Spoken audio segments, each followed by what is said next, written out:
Shalom bagi kita semua. Sebelum kita mendengarkan firman Tuhan, kita berdoa. Terima kasih Bapa, terima kasih Tuhan Yesus yang baik atas berkat yang Kau berikan kepada kami. Bapa yang baik, pada pagi hari ini Tuhan kami ingin mendengarkan sebagian dari firman-Mu.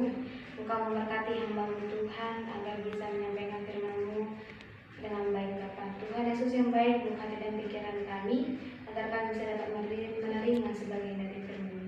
Didoakan Bapa, dalam nama Tuhan Yesus Kristus kami berdoa dan bersyukur kepada-Mu. Amin. Ayat khotbah pada pagi hari ini terdapat dalam kitab Lukas 6 ayat yang pertama sampai yang ke-11. Beginilah firman Tuhan. Pada suatu hari Sabat, ketika Yesus berjalan di ladang gandum, murid-muridnya memetik bulir gandum dan memakannya, sementara mereka mengisarnya dengan tangannya. Tetapi beberapa orang Farisi berkata, "Mengapa kamu berbuat sesuatu yang tidak diperbolehkan pada hari Sabat?" Lalu Yesus menjawab mereka, "Tidakkah kamu baca apa yang dilakukan oleh Daud ketika ia dan mereka yang mengikuti laparnya?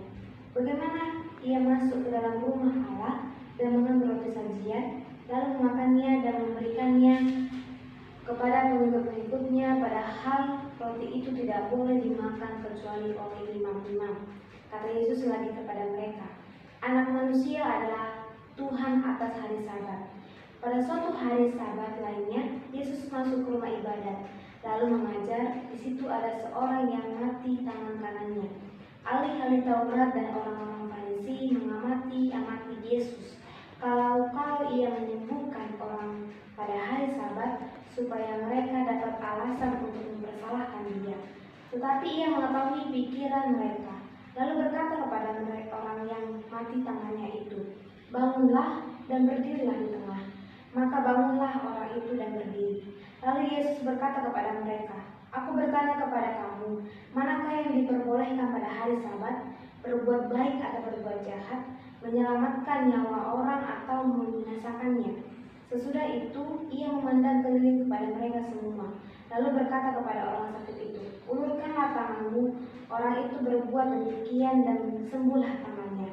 Maka meluaplah amarah mereka, lalu mereka berunding apakah yang akan mereka lakukan terhadap Yesus. Tuhan atas hari Sabat.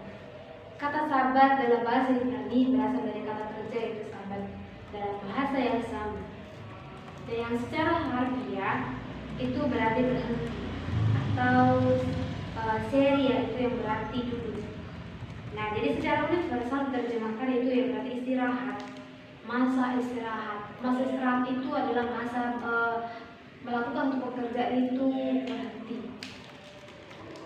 Dalam konsep keyahudian bahwa Sabat adalah hari utama dan hari yang dimana seorang Yahudi tidak boleh melakukan pekerjaan apapun selain datang untuk ibadah dan belajar bersama di rumah ibadat atau di sinagoge. Dalam konteks keyahudian atau zaman Yesus, hidup di mana orang-orang Yahudi dan imam-imam orang Farisi sangatlah memegang teguh hukum Musa. Tuhan tahu bagaimana hukum Musa itu yang diterapkan oleh orang-orang Yahudi, tetapi Tuhan datang sebagai penggenapan, bukan hanya sebagai penggenapan Mesias dalam penggenapan hukum Taurat. Misalnya ke-10 hukum Taurat yang digenapi oleh Yesus, yang dimana mengatakan dialah Tuhan atas hari Sabat. Tuhan mengerti apa yang menjadi hukum moral mereka. Maka menjadi inti khotbah kita pada hari ini, yaitu Tuhan datang bukan untuk menghapuskan budaya-budaya mereka, tetapi Yesus datang untuk menggenapi, melengkapi melalui Injilnya, yang dimana dikatakan bahwa sah-sah saja mereka melakukan suatu pekerjaan, tetapi harus ada kata dasar kasih. Artinya, Yesus melakukan pekerjaan pada hari yang pertama, yaitu Yesus memetik bulir gandum bersama murid-muridnya. Mereka mengatakan itu tidaklah benar, itu merupakan tindakan yang salah menurut nenek moyang Yahudi. Itu adalah merupakan tindakan yang salah, dan itu tidak dapat dilakukan pada hari Sabat. Disinilah orang-orang Yahudi mengatakan kepada Yesus, pada saat Yesus itu menyembuhkan orang-orang sakit, itu merupakan perbuatan yang tidak benar menurut ketentuan hukum Musa. Tetapi Yesus melakukannya, sehingga Yesus mengatakannya, "Akulah Tuhan atas hari Sabat," yang berarti Dia disinilah berkuasa, bertanggung jawab. Kalau Dia dikatakan Tuhan atas hari Sabat, yang berarti di sini juga Dia membenarkan perbuatan-perbuatan muridnya, yang dimana dikatakan di dalam ayat pertama, mereka itu memetik bulir-bulir gandum itu. Kenapa mereka memetik bulir-bulir gandum itu? Karena mereka membutuhkan bulir-bulir gandum itu. Yang berarti di sini murid-muridnya itu sangatlah membutuhkan bulir-bulir gandum itu untuk mereka makan. Setelah orang Farisi menentang Yesus, apa yang dikatakan Yesus kepada orang Farisi itu? Waktu zaman Daud juga melakukan pekerjaan, yang dimana Daud juga menolong orang lain, memberi makan pada hari Sabat. Di dalam ayat yang ketiga sampai dengan ayat kelima. Pada hari Sabat itu juga Yesus membenarkan dengan motivasi-motivasi yang utama.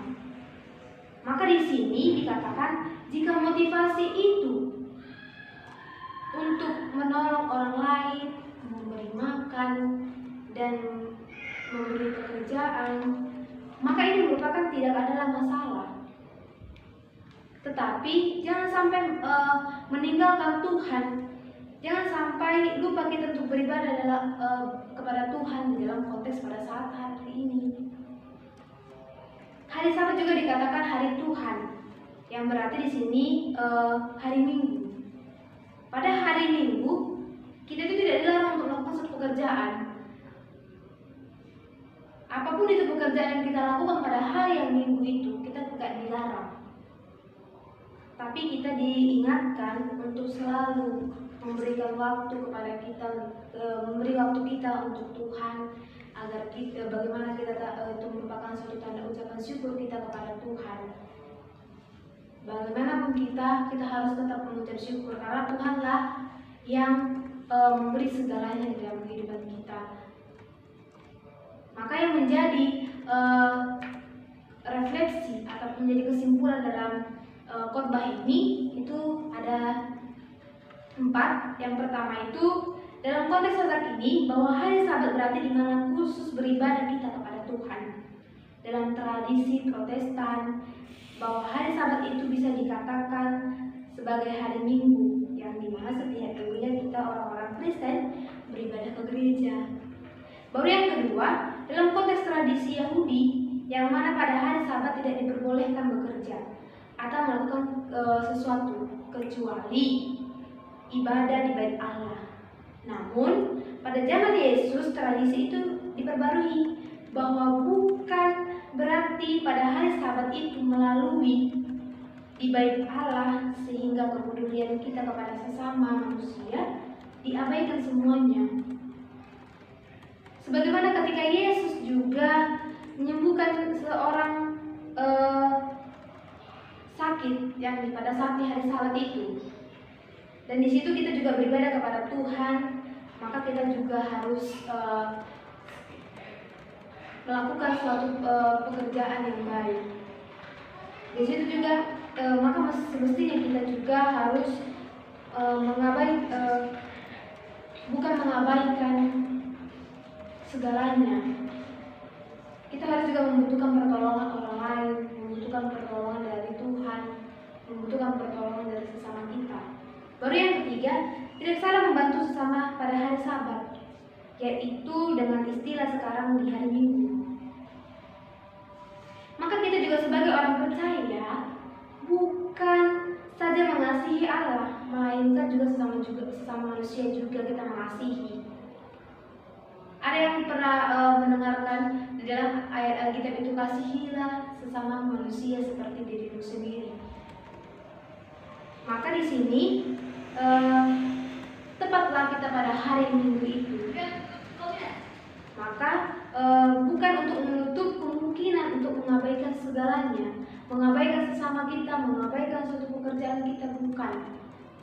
Di sini juga kita juga seperti orang Yahudi yang bisa saja menampakkan rohani, namun tidak, sebab Yesus juga telah menyempurnakan Taurat dengan menandaskan kasih-Nya di dalamnya, yaitu kasih kepada Allah dan kepada manusia atau kepada diri sendiri kita.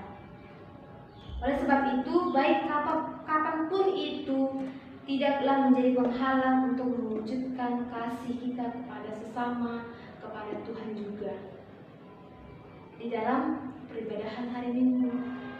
Lalu yang keempat, pada masa pandemi sekarang tentu banyak sekali orang yang merasa kekurangan, membutuhkan pertolongan dengan apalagi yang situasi sekarang, merosotnya ekonomi terhadap sesama kita. Kita harus juga menolong mereka. Dengan cara itulah kita melakukan suatu perbuatan kasih kita, melambangkan kasih kita kepada sesama kita, kepada saudara-saudara kita, kepada keluarga kita, kepada orang lain pun juga yang sangat membutuhkan pertolongan dari kita. Mungkin itu firman Tuhan pada hari ini. Kita berdoa. Terima kasih Bapa, terima kasih Tuhan Yesus yang baik atas berkat yang Kau berikan kepada kami Tuhan. Tuhan Yesus yang baik, biarlah firman-Mu ini yang menjadi pelita dan memenuhi kehidupan kami Tuhan. Ajarkan kami Tuhan untuk selalu memberikan kasih kami kepada sesama kami Tuhan, bukan hanya kepada orang yang membutuhkan, tetapi kepada orang-orang yang di sekeliling kami Tuhan. Kami juga memberikan kasih Tuhan. Bapa yang baik dalam kerajaan surga, sebentar lagi kami akan melakukan aktivitas. Kiranya Engkau yang tetap menyertai kami dan menjaga kami Tuhan.